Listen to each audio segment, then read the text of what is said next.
Hello dear students and parents, మనకి 20th morning 10 AM JoSAA 2024కి సంబంధించినటువంటి round 1 seat allotment జరుగుతుంది. ఈ రౌండ్ 1 సీట్ అలాట్మెంట్లో ఎవరికైతే సీట్లు అలాట్ అవుతున్నాయో వాళ్ళు చేయాల్సినటువంటి పనికి సంబంధించి నేను ఆల్రెడీ వీడియో చేశాను, చాలామంది అయితే చూశారు.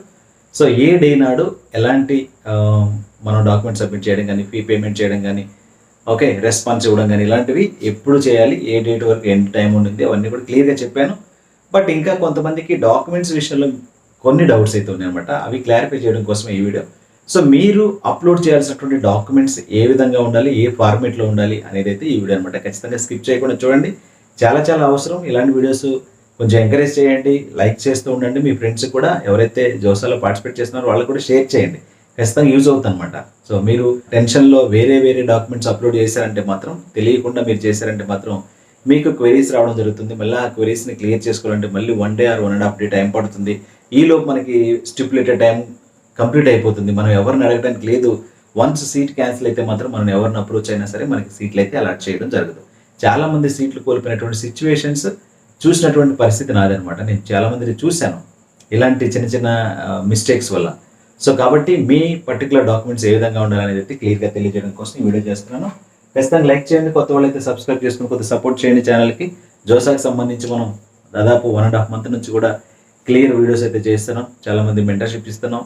సో అంతా కూడా కంటిన్యూగా జరుగుతుంది. బట్ ఇప్పుడు రేపు మార్నింగ్ ఎవరైతే సీట్లు అలాట్ అయినాయో వాళ్ళు మాత్రమే ఈ పని చేయాలి. డాక్యుమెంట్స్ అప్లోడ్ చేయాల్సిన అవసరం ఎవరికి ఉందంటే సీట్ అలాట్ అయిన వాళ్ళు మాత్రమే చేయాలి.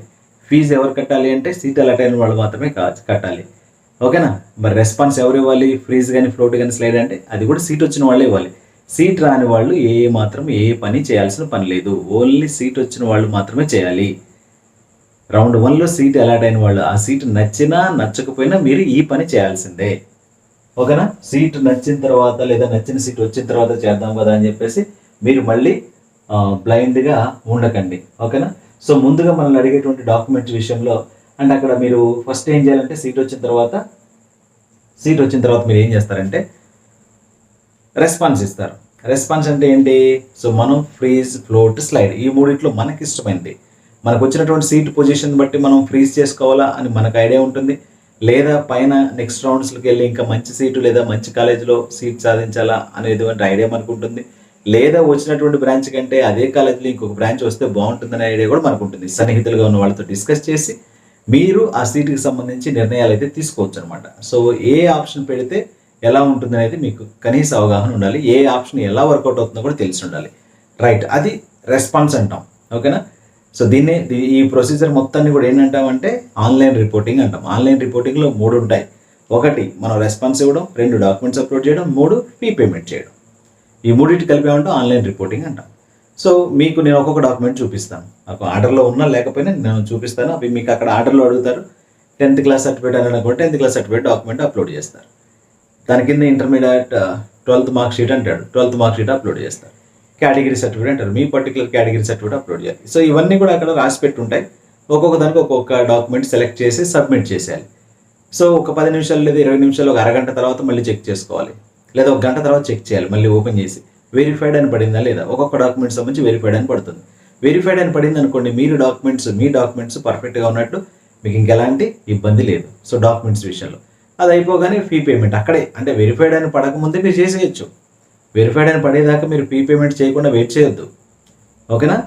సో ఏం చేయాలి? ఫస్ట్ మీరు రెస్పాన్స్ ఇవ్వాలి. ఫ్రీజ్, ఫ్లోట్, స్లైడ్లో ఏదో ఒకటి ఆప్షన్ పెట్టుకొని ఆ తర్వాత డాక్యుమెంట్స్ అప్లోడ్ చేసి ఆ తర్వాత ఫీ పేమెంట్. ఈ 3 చేయడానికి ఎంత టైం పడుతుంది? 10 నిమిషాలు టైం పడుతుంది. అండ్ తర్వాత 1 hour తర్వాత మళ్ళీ చెక్ చేసుకోండి. లాగిన్ అయిపోయి మళ్ళీ ఒకసారి డాక్యుమెంట్స్ వెరిఫై దగ్గర వెరిఫైడ్ అని వచ్చాయా లేవా, అన్నిటికీ రాలేదనుకోండి అండర్ ప్రాసెస్ అని పడుతుంది, లేదా పెండింగ్ అని పడుతుంది. ఓకేనా?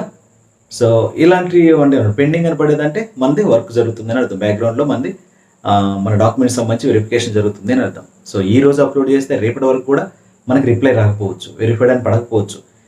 ఈ రోజు అప్లోడ్ చేస్తే 2 రోజుల దాకా కూడా వెరిఫైడ్ అని రాకపోవచ్చు. కొన్ని సిస్టమ్ ఇష్యూస్ ఉంటాయి. బట్ అల్టిమేట్గా ఆ పర్టికులర్ డేట్స్లలో చేయాల్సిన అవసరం ఆ సిస్టానికి ఉంది. ఆల్రెడీ అది బై డిఫాల్టే అక్కడ వాళ్ళు పెడతారనమాట, ప్రోగ్రామ్ చేసి ఉంచుతారనమాట. సో ఏ డాక్యుమెంట్స్ అప్లోడ్ చేసినా అది 24 hours, 12 hours, 8 hours ఈ లోపు చేయాలి అని చెప్పేసి, అది చేయాల్సిన బాధ్యత వాళ్ళదే, చేస్తారు. దాని గురించి కంగారు ఏమీ అవసరం లేదు. రైట్? సో ముందుగా మీకు మెడికల్ సర్టిఫికేట్ చూపిస్తాను. సో మెడికల్ డాక్యుమెంట్, సో ఇది మెడికల్ సర్టిఫికేట్ ఫార్మేట్. ఇది ఆల్రెడీ మనకి జోసా ఫార్మేట్లో కూడా ఉంది, కావాలంటే మీరు ఒకసారి చూసుకోవచ్చు. ఇది మెడికల్ సర్టిఫికేట్ అనమాట. ఈ మెడికల్ సర్టిఫికేట్ మీరు మీ దగ్గరలో ఉన్నటువంటి government or private MBBS doctor దగ్గరికి వెళ్ళి మీరు మీ సిచ్యువేషన్ చూస్తారు. మీరు ఎంత హైట్ ఉన్నారు, ఎంత వెయిట్ ఉన్నారు, బ్లడ్ గ్రూప్ ఏంటి, అండ్ మీకు సంబంధించిన విషయాలన్నీ కూడా, విజన్ డిఫెక్ట్స్ ఉన్నాయా, రెస్పిరేటరీ సిస్టమ్ ఎలా ఉంది, నర్వస్ సిస్టమ్ ఎలా ఉండింది, ఓకేనా, లేబర్ ఇష్యూస్ ఏమైనా ఉన్నాయా, సో ఇవన్నీ కూడా చూస్తారు. చూసి ఇక్కడ ఈ 2 టిక్ మార్కులు ఉన్నాయి చూస్తారు, ఇది వెరీ వెరీ ఇంపార్టెంట్, గుర్తుపెట్టుకోండి. ఇక్కడ ఫస్ట్ బాక్స్లో రైట్ మార్క్ ఉండాలా, ఉంటే మీకు ఇక్కడ అబ్జెక్షన్ లేదనమాట, మెడికల్లీ ఫిట్గా ఉన్నారని చెప్పేసి అన్నట్టు. ఈ 2వ బాక్స్లో టిక్ పెట్టుకోకండి. 2వ బాక్స్లో టిక్ ఉండకూడదు. కొంతమంది మెడికల్ సర్టిఫికేట్లో పెట్టినప్పుడు 2 బాక్స్లో టిక్ కొట్టున్నాయి. ఈ 2వ బాక్స్ టిక్ ఏంటంటే ఇక్కడ he does not fit for the prescribed standard of the physical fitness అంటే డస్ నాట్ ఫిట్ అంటున్నాడు. అక్కడ డస్ నాట్ ఫిట్ అనే దానికి టిక్ చేస్తున్నాడు. అంటే మీరు ఈ పర్టికులర్ అడ్మిషన్కి ఫిట్ కాదు అని ఇచ్చినట్టు అనమాట. కాబట్టి ఈ సెకండ్ బాక్స్ గురించి మీరు పట్టించుకోవద్దు, దీనిలో అసలు ఏమి పెట్టద్దు. కేవలం మీరు పెట్టాల్సింది ఏంటంటే ఫస్ట్ బాక్స్లో రైట్ మార్క్ ఉండాలి. గుర్తుపెట్టుకోండి, ఫస్ట్ బాక్స్లో రైట్ మార్క్ ఉండాలి, ఉంటేనే అది వ్యాలిడ్ అవుతుంది. ఈ రైట్ మార్క్ లేక కూడా క్వెరీ అడిగినటువంటి సందర్భాలు నేను చూశాను లాస్ట్ ఇయర్. అదేంటి సార్ మనం పెన్నుతో పెట్టుకోవచ్చు కదండి, అఫ్కోర్స్. తర్వాత మళ్ళీ పెన్నుతో టిక్ పెట్టి ఆ తర్వాత స్కాన్ చేసి అప్లోడ్ చేయాలి. మళ్ళీ దాదాపు 12 to 13 hours పట్టింది ఏది వెరిఫై కావడం కోసం. అందుకనే ప్రతిదీ కూడా క్షుణ్ణంగా చూసుకొని మాత్రమే మనం పెట్టాల్సిన అవసరం ఉంటుంది, రైట్. ఇది మెడికల్ సర్టిఫికేట్ ఫార్మేట్. సో చూసుకోండి, దీని ప్రకారం మీరు అప్లోడ్ చేయాల్సి ఉంటుంది. నెక్స్ట్ వచ్చేసి ఎస్సీ ఎస్టీ వాళ్ళకి సంబంధించినటువంటి caste certificate. So category certificate విషయంలో చాలా మందికి జోసా ఫార్మేట్ ఉండాలా లేకుంటే గవర్నమెంట్ ఇచ్చిన సరిపోతుందా అని అడుగుతున్నారు అనమాట. సో ఇది యాక్సెప్టబుల్, ఇది యాక్సెప్ట్ చేస్తారు వాళ్ళు. ఎందుకంటే లాస్ట్ ఇయర్ అందరికీ కూడా ఎలాంటి డాక్యుమెంట్స్ అప్లోడ్ చేయడం జరిగింది. నా మెంటర్షిప్లో ఉన్న వాళ్ళు కానీ ఎవరైనా సరే ఇది అప్లోడ్ చేస్తారు. సో ఈ ఫార్మేట్ అంతా కూడా సెంట్రల్ ఫార్మేటే. ఈ ఫార్మేట్ అంతా కూడా సెంట్రల్ ఫార్మేటే, బట్ స్టేట్ గవర్నమెంట్ ఇస్తుంది, ఓకేనా. ఇది అప్లోడ్ చేయండి. ఇది ఎస్సీ ఎస్టీ వాళ్ళకి ఇది క్యాస్ట్ సర్టిఫికేట్ అన్నా కమ్యూనిటీ సర్టిఫికేట్ అన్నా ఒకటే, రైట్. సో ఇది అప్లోడ్ చేయాల్సి ఉంటుంది. ఆ తర్వాత ఇది OBC NCL. So OBC NCL document ఇలా ఉంటుంది, ఓబీసీ ఎన్సిఎల్, ఓకే. వాళ్ళు వెరిఫై చేసింది ఇక్కడ డేట్ అనమాట 19/4/2024. ఈ డేట్తో అంటే 2024 డేట్లతో ఉన్నాయా లేవా, 2024 ఏప్రిల్ 1 తర్వాత ఉందా లేదా, లేకపోతే దాన్ని పెండింగ్లో పెట్టేస్తారు, కొత్తది అప్లోడ్ చేయమంటారు. లేదా ఇక అది క్వెరీ అంటే అదే అనమాట, రిజాల్వ్ చేసుకోవాలి దాన్ని న్యూ డేట్తో ఆన్ ఆర్ బిఫోర్ April 1, 2024 తర్వాత. అప్పటికప్పుడు మనం చేసుకోలేం కదా. సో అలాంటప్పుడు ఏం చేయాలి, ఇది మీ దగ్గర లేదనుకోండి, యాక్చువల్గా ఇదే పెట్టాలి. మీరు ఇంకోటి ఆల్టర్నేట్ కూడా జోసా ఫార్మేట్ మనకి పెట్టారు, అందులో మాన్యువల్గా మనం వెళ్ళి ఎంఆర్ఓ దగ్గరికి వెళ్ళి రాయించుకొని ఆయనతో ఇనిషియల్ వేయించుకొని వచ్చి అప్లోడ్ చేసినా సరిపోతుంది. మాన్యువల్ కాపీ కూడా ఉంటుంది అనమాట, రైట్. సో నెక్స్ట్ ఇది ఓబీసీ ఎన్సిఎల్కి సంబంధించిన అనమాట. ఇది మాన్యువల్ కాపీ. సో ఇది మనకి జోసా ఫార్మేట్లో ఉన్నటువంటి మాన్యువల్ కాపీ. ఇది కూడా తీసుకుని వెళ్ళచ్చు. OBC NCL certificate form of certificate to be produced by other backward. ఇది యాజ్ ఇట్ ఈస్గా అతను ఫిలప్ చేస్తాడు. ఫిలప్ చేసి ఇక్కడ మీరు ఆ ఎంఆర్ఓ సంతకం అండ్ స్టాంపు, ఇది రౌండ్ సీల్, గవర్నమెంట్ సీల్ ఉంటుంది అనమాట. సో దీనికి సంబంధించి డేట్, సో ఈ డేట్ కూడా ఇంపార్టెంటే. సో ఇది కూడా అప్లోడ్ చేయొచ్చు. ఇందాక మనం ఓబీసీ సర్టిఫికేట్ ఉందా చూపించింది మనం, ఇది ఓబీసీ ఎన్సిఎల్ సర్టిఫికేట్, ఓకేనా. సో ఏది అప్లోడ్ చేయాలి అంటే మీరు ఇంతకుముందు ఇచ్చినటువంటి ఓబీసీ సర్టిఫికేట్ చూసారా, ఇది అప్లోడ్ చేయండి. ఇంతకుముందు ఇచ్చినటువంటి ఓబీసీ ఇది ఉంది కదా, ఇది అప్లోడ్ చేయండి ఫస్ట్. సో అందరు కూడా ఇది అప్లోడ్ చేసేస్తే ఒకవేళ క్వెరీ అడిగితే అప్పుడు ఏం చేయాలా, దాని పక్కనే ఉన్న వేరే డాక్యుమెంట్ ఉంది కదా, సో అది ఒకవేళ మీకు అవసరం, మ్యాక్సిమం చాలామంది తీసుకోలేదు, ఇది తీసుకున్నారు, ఇది గవర్నమెంట్ ఇచ్చిందే కాబట్టి ఇది సరిపోతుంది. ఒకవేళ ఇది లేని పక్షంలో, ఇది యాక్సెప్ట్ చేయని పక్షంలో 99.9% ఇది యాక్సెప్ట్ చేయకుండా ఉండరు, చేస్తారు.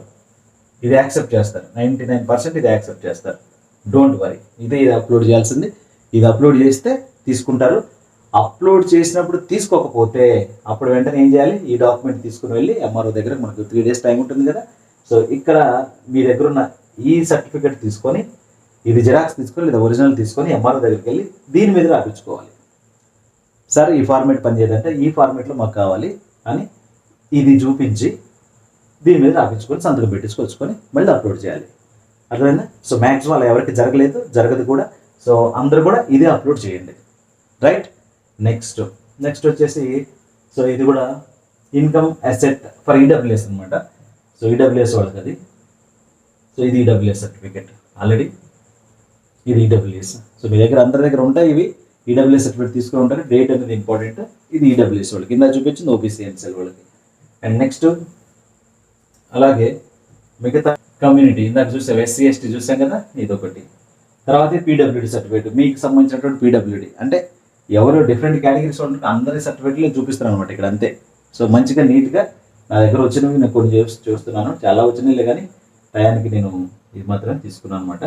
సో ఇది ఒకటి, ఇది ఇందాక చూపించింది ఓబీసీ సర్టిఫికేట్, ఓకేనా. సో ఈ డాక్యుమెంట్స్ మీరు with neat PDF format. So చూడండి 10th క్లాస్ మెమో ఇలా నీట్గా పీడిఎఫ్ చేసుకొని పెట్టుకోండి, ఓకే. ఇది 10th క్లాస్ మెమో అనమాట. ఇది మీరు అప్లోడ్ చేయాల్సి ఉంటుంది. క్లియర్ విజన్ ఉండాలి, నీట్గా లెటర్స్ బ్లర్ అవ్వకుండా జాగ్రత్తగా మీరు నీట్ పీడిఎఫ్ ఫార్మేట్లో పెట్టుకొని అప్లోడ్ చేయాల్సి ఉంటుంది. అలాగే నెక్స్ట్ సర్టిఫికేట్, సో ఇందాక చూపించినట్టుగానే మెడికల్ సర్టిఫికేట్, ఇది నీట్ పీడిఎఫ్ అనమాట. ఇట్లా నీట్గా పీడిఎఫ్ చేస్తుంది. ఇప్పుడు దాకా నేను ఫోటోలు చూపించాను, ఇది పీడిఎఫ్లో కన్వర్ట్ చేసిన తర్వాత వచ్చినటువంటిది అనమాట ఇది. నెక్స్ట్ మీకు చూస్తే 12th క్లాస్ మెమో కూడా చూడండి ఒకసారి. 12th మెమో, సో ఈ విధంగా విత్ ప్రిన్సిపల్ సైన్ ఉండాలా, రైట్, స్టాంప్ ఉండాలి, ప్రిన్సిపల్ సైన్ అండ్ స్టాంప్ ఇలా, ఓకేనా. ఇది గవర్నమెంట్ వెబ్సైట్లో ఉంటుంది కదా, TSBI వెబ్సైట్లో ఉంటుంది, APBI వెబ్సైట్లో ఉంటుంది. ఇది ప్రిన్సిపల్ సైన్ ఉండాలా అండ్ స్టాంప్ ఉండాలా. సో ఈ విధంగా మీరు పీడిఎఫ్ చేసి పెట్టుకోండి. అండ్ నెక్స్ట్ ఇంకో డాక్యుమెంట్ చూద్దాము. ఇక్కడ ఈడబ్ల్యూఎస్, ఇది కూడా పీడిఎఫ్లో చేసి పెట్టుకోవాలి. సో ఈడబ్ల్యూఎస్ సర్టిఫికేట్ ఈ విధంగా పీడిఎఫ్ చేసి పెట్టుకోవాల్సి ఉంటుంది, ఓకే.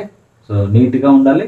మనం అప్లోడ్ చేస్తే వాళ్ళు జూమ్ చేసి చూస్తే బ్లర్ అవ్వకూడదు అనమాట. సో ఇలా నీట్ పీడిఎఫ్లో ఉండాల్సిందే. అండ్ నెక్స్ట్ చూడండి, నెక్స్ట్ చూస్తే క్రాస్ చెక్ అంటున్నాడు. ఈ క్రాస్ చెక్ ఈ విధంగా మీరు ఈ చెక్కి ఇలా క్రాస్ చేసుకొని, యాక్చువల్గా మీరు ఇలా కూడా చేయొచ్చు. ఈ కార్నర్ నుంచి ఈ కార్నర్కి, ఈ కార్నర్ నుంచి ఈ కార్నర్కి క్రాస్ చేసి క్యాన్సిల్ అని రాసి మీరు అలా కూడా పెట్టవచ్చు. ఇలా క్రాస్ చేసి కూడా ఎంటీగా మీరు చెక్ పెట్టవచ్చు అనమాట. సో ఇది క్రాస్ చెక్, ఓకేనా. ఇలా క్రాస్ చెక్ పెట్టాల్సి ఉంటుంది. సో ఇవన్నీ కూడా డాక్యుమెంట్స్ మీరు రెడీ చేసుకొని ఉండాల్సిందే. ఇలాంటి ఫార్మేట్లో డాక్యుమెంట్స్ అప్లోడ్ చేస్తే మీకు ఎలాంటి క్వెరీస్ లేకుండా విత్ ఇన్ టైంలో మీరైతే కంప్లీట్గా క్లియర్ చేసుకోవచ్చు అనమాట, ఓకేనా. సో ఇంకా డౌట్స్ ఉంటే కింద కామెంట్ సెక్షన్లో తెలియజేయండి. ఎవరు కూడా కంగారు పడాల్సిన అవసరం లేదు. ఇంకొన్ని టిప్స్ ఏంటంటే, మీరు అన్ని డాక్యుమెంట్స్ ఒకేసారి అప్లోడ్ చేయండి. అన్ని డాక్యుమెంట్స్ అంటే అన్ని కలిపి ఒకే ఫైల్లో పెట్టుకొని అప్లోడ్ చేయడం కాదు, ఇండివిజువల్ ఫైల్సే. 10th క్లాస్ మెమో అంటే ఒక ఫైల్, ఓకేనా. అండ్ ఇంటర్ మెమో అంటే ఒక ఫైల్, అండ్ ఈడబ్ల్యూఎస్ అంటే కేటగిరీ అంటే ఒక ఫైల్. మీ పర్టికులర్ కేటగిరీస్ మీకు తెలుసు కదా, అలా ప్రతిదీ ఇండివిజువల్గా ఒకేసారి అంటే ఒకదాని తర్వాత ఒకటి అప్లోడ్ చేయండి. కొంతమంది అడుగుతున్నారు, సార్ ఇప్పుడు నేను నా మెడికల్ సర్టిఫికేట్ లేదు, నా దగ్గర ఉన్న వరకు నేను అప్లోడ్ చేసి కొద్దిసేపటి తర్వాత 1 గంట 2 గంటల తర్వాత మళ్ళీ వచ్చి సాయంత్రం నేను మెడికల్ సర్టిఫికేట్ తీసుకొచ్చి అప్లోడ్ చేయొచ్చు అని అడుగుతున్నారు. సో అలాంటివి అసలు చేయకండి. సిస్టమ్తో అసలు ఆటలాడొద్దు. మీరు అన్నీ రెడీగా పెట్టుకొని కూర్చొని ఒక 10 నిమిషాలు నిదానంగా, ఓకేనా, సిస్టంలో పెట్టుకొని దాని ద్వారా మీరు అప్లోడ్ చేసుకోండి, ఓకేనా.